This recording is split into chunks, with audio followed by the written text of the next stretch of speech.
The first time I ever heard Ozzy's music was Sizzler. Not the fucking restaurant. My sister, I don't even know where we were. I don't know if it was a pop-up carnival or if it was like, say, Whalen Park, because I don't have a lot of memories of that place, even though I know we've gone there a few times. But the ride Sizzler. If you don't know what a Sizzler ride is, just look it up. You know, the 3 arms in a pyramid, the 4 cars, and it just basically does this. It makes you feel like you're being whipped back and forth, even though everything's going in circles. This particular one was within a tent or a dome, if you will, playing loud music and projecting terrifying, scary images. Think of, Charlie and the Chocolate Factory, or Willy Wonka, whichever one had Gene Wilder. I always fuck that up.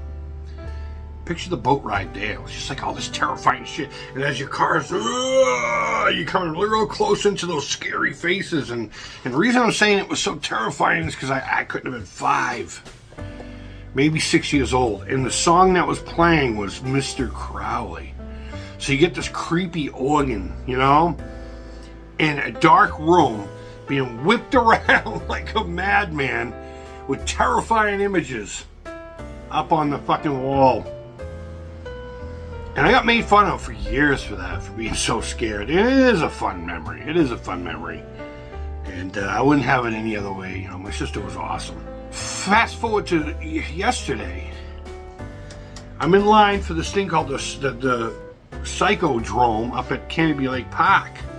We decided to go up there. My missus, her position was eliminated. Her last day was last week, and she does have a new position lined up that she starts next week.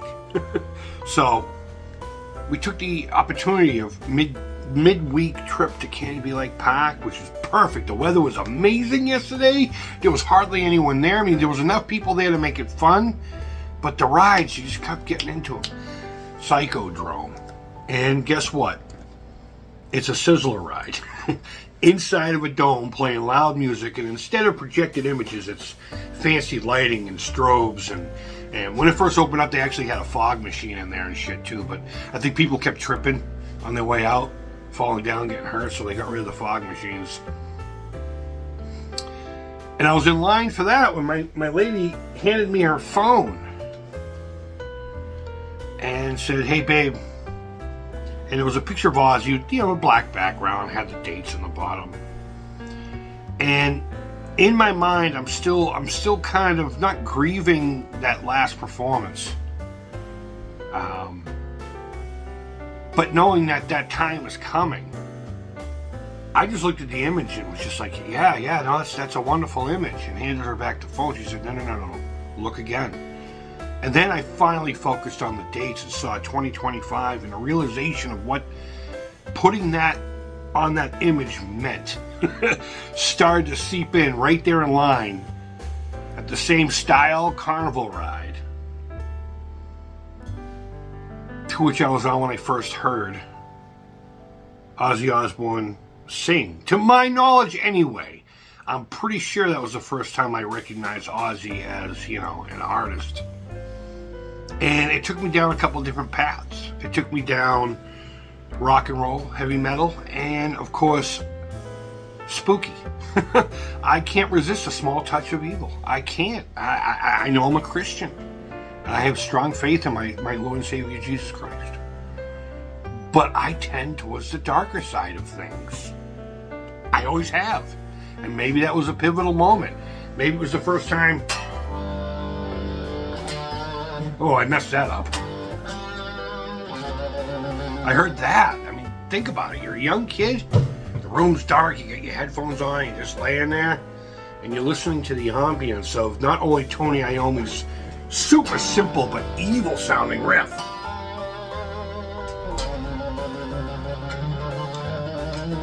I'm trying not to get copyright strikes, by the way. And it's taken me to this place that I've never been before. And it was Ozzy Osbourne's voice that took me there. And there were many days and nights, but things would get scary at home. And I'd be scared, be terrified. Little kid, you know? But I knew I could always just put those headphones on and everything else disappeared, and I could go on journeys.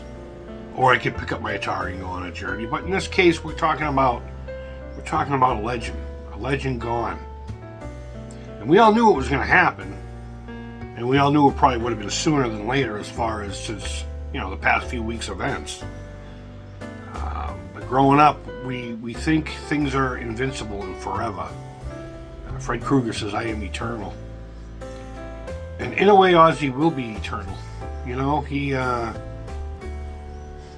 he'll be eternal for more than just music. Yes, he had a presence on stage that I was lucky enough to have seen multiple times. I saw him as a solo artist multiple times, and I've seen him in Black Sabbath 3 times. Once opening up for Pantera, and the other 2 at an Ozfest. I went to Ozfest 1 and 2, and then I think 4, or maybe it was 1, 3, and 4. Either way, there was one skipped between 1 and 4. And the first time Ozzy came out and played with Sabbath at Ozfest 1, I don't think Bill Ward was with them. But the other 2 performances that I did see them live, it was the full band.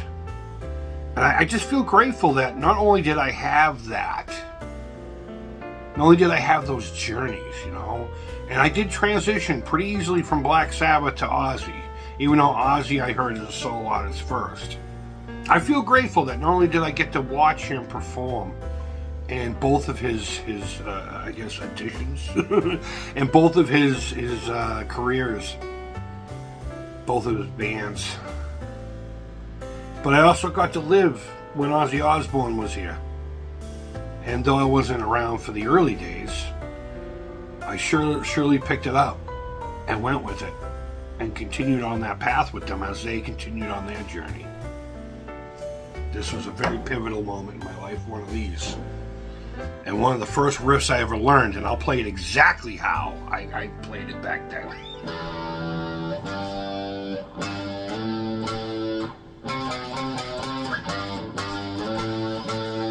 I played it like that for a long time until I discovered power chords.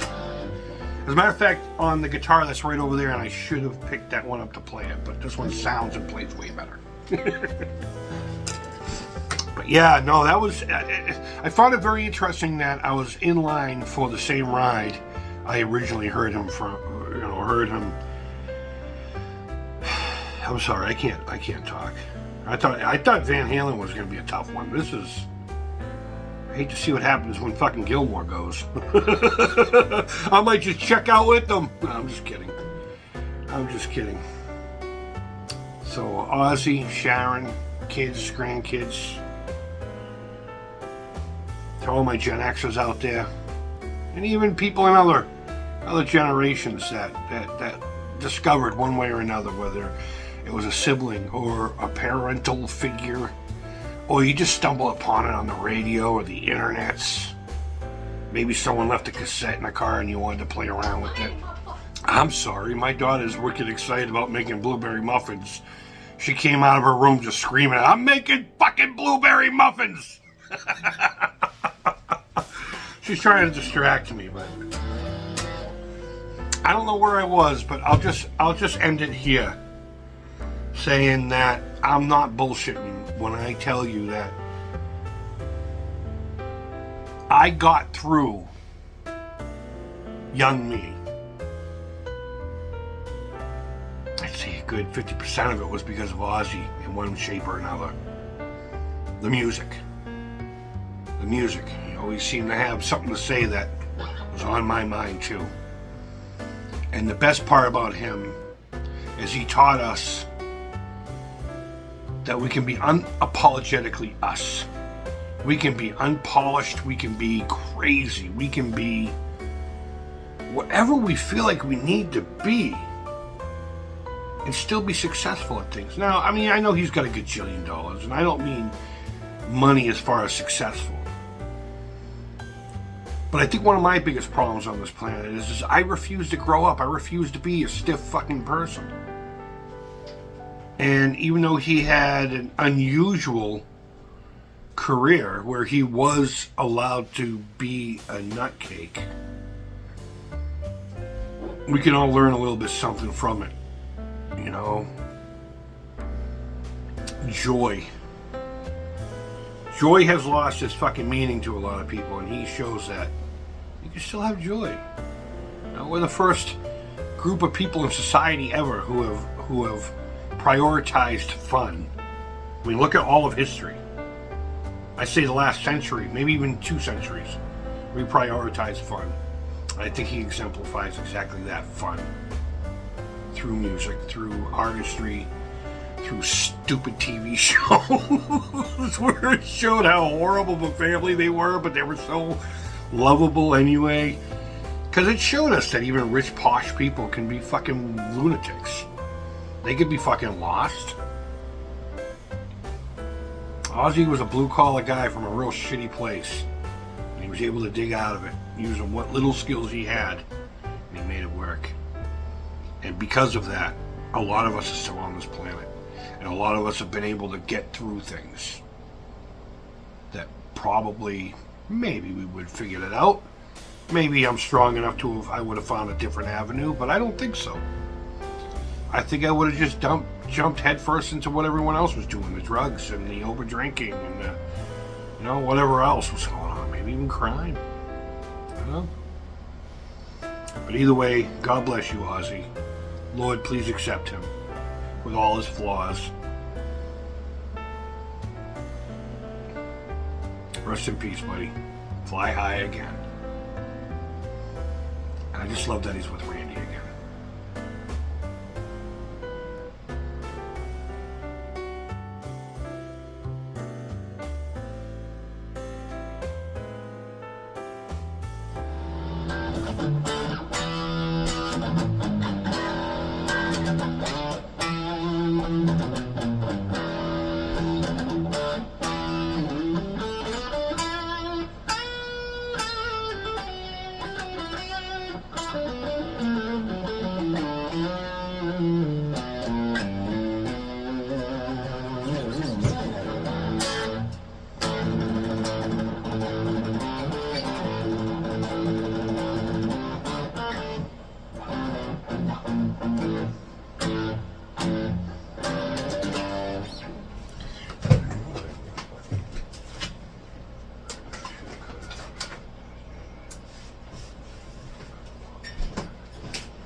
Wait.